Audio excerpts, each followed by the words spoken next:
How's it going, everybody, and welcome back into the channel for another Rostermania reaction video. I sat in this very same spot like less than 24 hours ago, and I was talking about how it feels like a change very well could be in the pipeline. Something could be happening, and we got our wish. We got our wish, and not only is it a change, but it is a massive roster move here for the LA Guerrillas as they replace 3 out of their 4 players that were in the starting lineup previously. A huge implementation from their academy roster as well. And honestly, like, it's not surprising. Like, it is not surprising that you see this title, that you hear the conversation that we're having right now, just given the fact of really LAG's Major 1 performance. Like, you know, in terms of even seeing them at the qualifiers, watching them at the majors, seeing how great their academy team was looking in comparison to how they were playing. The writing was on the wall, and you know, they were instantly involved in a ton of Rostermania rumors. A bunch of sources were coming forward saying that this is going to be the new team,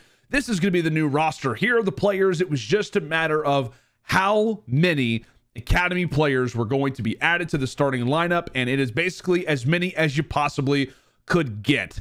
And that is really where I feel like a lot of the community response to this was in somewhat of a surprise. I think there was a lot of people who were very shocked at just the sheer amount of players that were replaced. And I will say that if you were to tell me that 3 out of the 4 players would be changed up, I really wouldn't be all that surprised. And the only thing that I am somewhat caught off guard by is what's going on with Huke, right? What is going on with Huke? Because this also does involve him.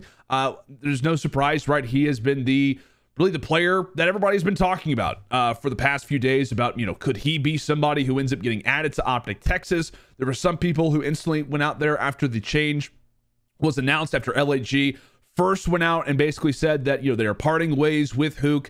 A lot of people were like, okay, well, I guess it's not going to be Huke because he's a free agent. He no longer has any connections to LAG moving forward. And for me, I actually felt like the likelihood raised up a little bit. I think that this only strengthens the opportunity and the possibility for Huke to maybe go to OpTic Texas, to go to them maybe at some point if it's not now.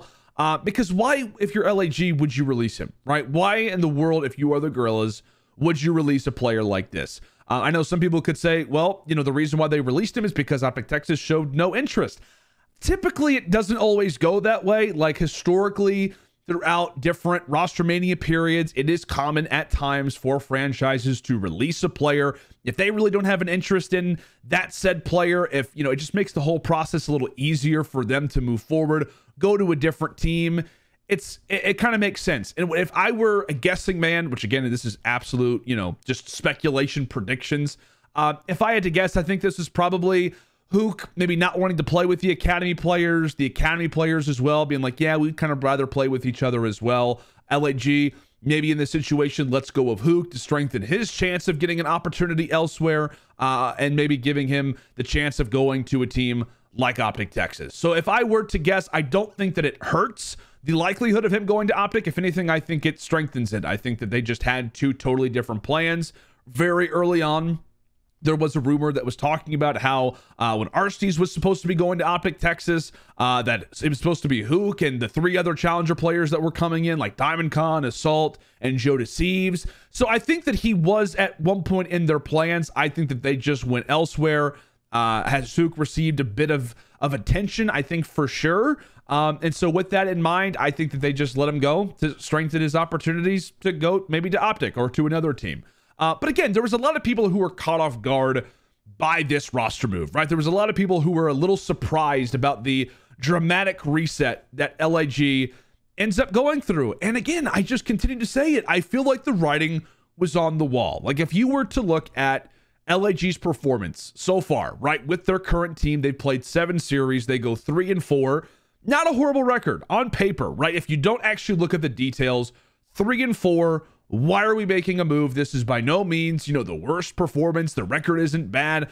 But if you really do look in detail at the games that they played, it wasn't great. There was moments where it felt like the series that they were winning, they just got buy-in. The losses that they would have in series, the losses that they would have on maps were dramatic. Like, They won their opening series versus Seattle to kick off the year, but they got dominated in both of the hard points. They barely won the game 2, round 11 search destroy. They had a dramatic 0-2 comeback in the game 3 control, and then they win that series in a game 5. On paper, it's a W, right? But if you really look at the details, it is by no means a full-on 1-0, no question about it. We were better than that team type of scenario. They later would go into their next series. They would lose to London in a game 5. The games that they lost were not close. They lose both of the search destroys 6-1. They get 3-0'd in the control. They'd move on to their next series. They'd get 3-0'd by New York. Lost by over 100 points in the hard point. They go to a round 11 search destroy, and then they get 3-0'd in the control. And then there was the W. There was the bright spot win that this LAG team ended up having, which was a victory over Boston Breach, headed in to Major 1 tournament. They get a solid victory over the Boston Breach. They lose the opening hardpoint by nearly 200 points, but they look solid in games 2 through 4. And so they go into Major 1 with a 2-2 record. Again, as we said, not bad. Like, you're looking at the record, you say this team's 2-2. Like, no, they're not. They by no means have the eyes of a roster or showcase the issues of a team that very well could be making a move. And then they go into the tournament. I actually casted their very first matchup, and they got 3-0'd and then some by the subliners. 100-point clubbed in the hard point. Lose the S&D, I think 6-3, 6-4, and then they get 3-0'd in the control. They beat the challenger team known as Decimate Gaming, and then they later lose to Rocker in a series that wasn't close outside of the game 2 search destroy, that of which LAG won, but in a round 11. From the moment that this team formed, I thought, you know what? There is some promise here potentially. I didn't hold them up pretty high when it came down to preseason power rankings, even though I felt like they were, you know, possibly making the right moves. I mean, I definitely wanted to see them make some more changes during the offseason. I think we can all agree upon that, especially now. But coming into it, it just felt like maybe LAG knows something that we don't when it comes down to the players that they have. And, you know, with the talent that they obviously see, you know, investing in Spart, investing, of course, in someone like Arcides, it felt like surely this can't, you know, go so bad so fast. But it absolutely did. And to me, it all started with their respawns. Like 5 of their 7 hardpoint losses were by over 100 points. These are their hardpoint losses. You know, you're talking 250 to 126, 250 to 91, 250 to 133, 250 to 69, 250 to 82. Those were some of their hardpoint losses. Like, as someone who was talking about them daily, it was like, this might be one of the worst hardpoint teams that we have seen in a very, very long time. And it was just by the sheer amount that when they were, you know, in certain series, when they were losing, it felt like it was horrible. Whenever they were winning, it was always because of clutch situations, down to the wire hardpoints, round 5 controls, round 11 S&Ds. And again, when we talk about the respawns, it wasn't just in hardpoint. 3 of their 4 control losses were in 3-0 fashions. The other one that I didn't reference was a 3-1 loss in control. Every single one of their wins in control came from a round 5, one of which was a 0-2 comeback. You get my point, right? The writing was on the wall despite the record. And so I am not at all surprised that we do see LAG make a full squad wipe. Even if Huke is in OpTic Texas's plans or not, even if LAG strictly lets him go because of that opportunity or not, I'm still not surprised by any means that we see LAG go for a full-on roster changeup. Because again, the thing that you have to think about too is that LAG made a huge investment by going after somebody like Arcides, right? Him departing from Atlanta FaZe, they wanted to try to change the narrative around the team. They're trying to really find something. Like, they had such a solid looking team coming into the last few seasons on paper. It seemed like from their prior rosters, like coming into Vanguard, expectations were very high. Coming into this title, I don't think that they were nearly as high, but you definitely liked what they were doing when it came down to a roster POV. It feels like LAG, for a multitude of reasons, have not seen the success that they have been looking for. But one thing that I will say is that I appreciate the aggressiveness, that of which they have approached when it comes down to this new team, which we will chat about before we close out this video.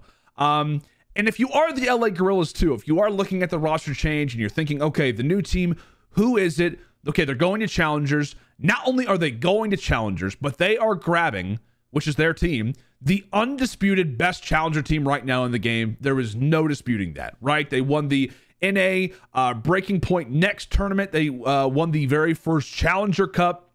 They go on to actually win the Major One Challengers Open. And then also we remember, right, that they were involved in the group play at Major One. They beat the Royal Ravens in a Game 5, so they take down an actual pro team. They managed to send Atlanta FaZe to a Game 5 after winning 2 hard points pretty convincingly in that series. They later get, I think, pretty stomped by Seattle Surge to get knocked out of the tournament. And then after that, as I said, they go on to win challengers, which I think was actually on different spawns. So it was like they played against some pro teams, got a bit of practice on a different type of game at that moment, go on to challengers and reaffirm that they are still the best challenger team in the game. So if you are an LAG fan, if you're just a in general fan on the looking from the outside in, you can recognize that not only did the LA Guerrillas go to challengers, but they picked up the best team in that system. So it's again another situation where it feels like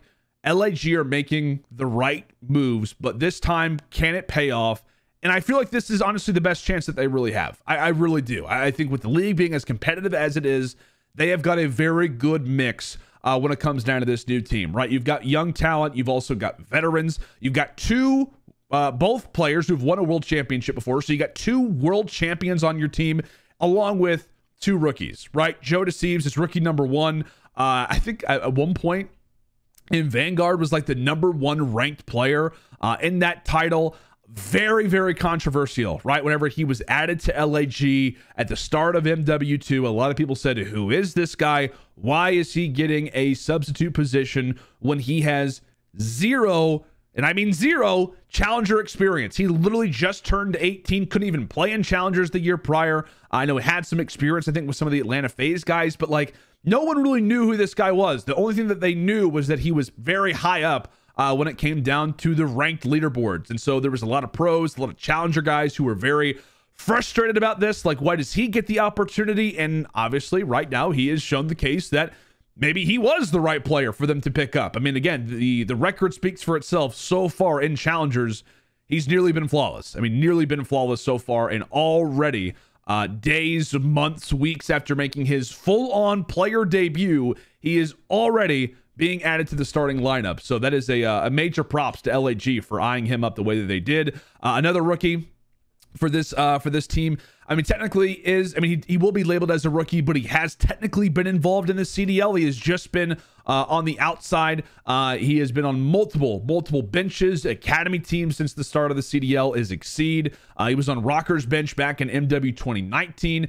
He was on LAG's Academy team actually back in Cold War. And then, as we know, here in MW2, last season he was a Challengers final champion alongside of Brack, Classic, and Mohawk, I think it was, when they were on Iron Blood. They ended up beating Toronto NA Academy, right? That was the scrappy vehicle team that everybody was super excited about. Felt like they were the best challenger team. And then we obviously would see what would later go on to happen. And I've been a big Exceed fan since like Black Ops 4 when he was under Sicario Gaming with like Chino and Tommy. Just felt like he had a very good understanding for the game, very aggressive, very talented pretty early on. So he has been pretty much as close to the CDL starting lineup as you can get, right? We're talking like 2 out of these 3 years he has been on an academy team or on a bench, waiting for a chance, waiting for the opportunity to get brought in, and now he finally has that. So you got 2 rookies making their debuts here for LAG. Obviously, we all know about Arcides, and then for Assault, I'm sure a lot of people are very familiar with his name.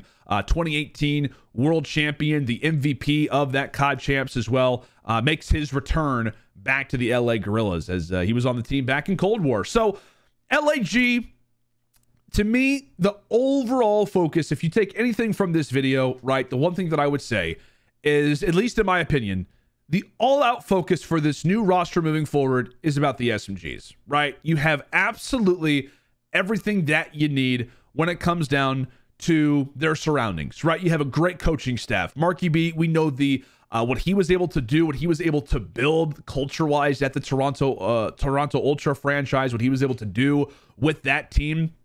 So he already knows, right, he's going to be able to really impact a lot of these younger players, right? Again, you have Exceed, who's making his full-on debut. I mean, JoeDecieves has been playing actual, like, top-tier Call of Duty that counts and challengers for a month, basically. So this is going to be a great opportunity for them to really get, you know, tons of information, really work on their game. If you're talking about the other players that they have, as I said a minute ago, 2 world champions. Arsonist, who has played with some of the best players in COD history. Assault, who has been a pro for the longest amount of time, obviously knows how to win and win on the brightest of stages. He has looked great so far throughout this title as well. So you've got a solid AR base. You've got a great coaching staff. The focus will be on if this team sees success, if this team sees more success than we predict, it is going to come down to the SMG line, right? These guys are going to have a lot of pressure. Rookie season going up against, I mean, really, it feels like every team that you face off against, it's just another difficult type of environment when we talk about the SMGs, how those guys are going to play, what, you know, SMGs you're matching up against, etc., etc. Expectations will be high, but the all-out focus is going to be on those SMGs. It's going to be on to the rookies. You've surrounded them with vets. You've surrounded them with 2 ARs who have won, who know what it's like to win. And like I said, a coaching staff that has built wonderful, wonderful cultures in the past. I think Marky B's influence is going to be critical. So that's it, right? For LAG, the full-on squad wipe is complete. You got what you wanted. We knew that they were wanting to dive into their academy team, and they've already managed to do so. Again, is it a big move? Yes, 100%, but I'm not surprised that they did it. I think it's actually good with how aggressive that they were. What's going on with Huke? No idea. I think that it strengthens his opportunity, maybe the likelihood that he could go to OpTic Texas. Again, just one player that just is not right now, you know, really under the spotlight in terms of what is next for him for the moment. So did LAG get better in general? In my eyes, absolutely. But by how much? We will talk about that at a later date. I will definitely have some tiers going up on the channel before we head into Major 2. And once we do have all the confirmed rosters, we will find out how great that LAG got. But the positive is that we can already talk about this in the comments. So if you guys have any thoughts on this new LAG team, what do you think is going down with Huke? I would love to hear your guys' thoughts down in the comments below. Did LAG get better? If so, by how much? What do you think of the new roster, the new additions, the academy integration that they have? I'd love to hear your guys' thoughts down in the comments. But that has been another Rostermania reaction in the books. Hopefully we've got another one coming tomorrow. We will find out. But you guys make sure to like this video, subscribe for future content and for updates. And that is it from myself. See you guys back on the channel very soon.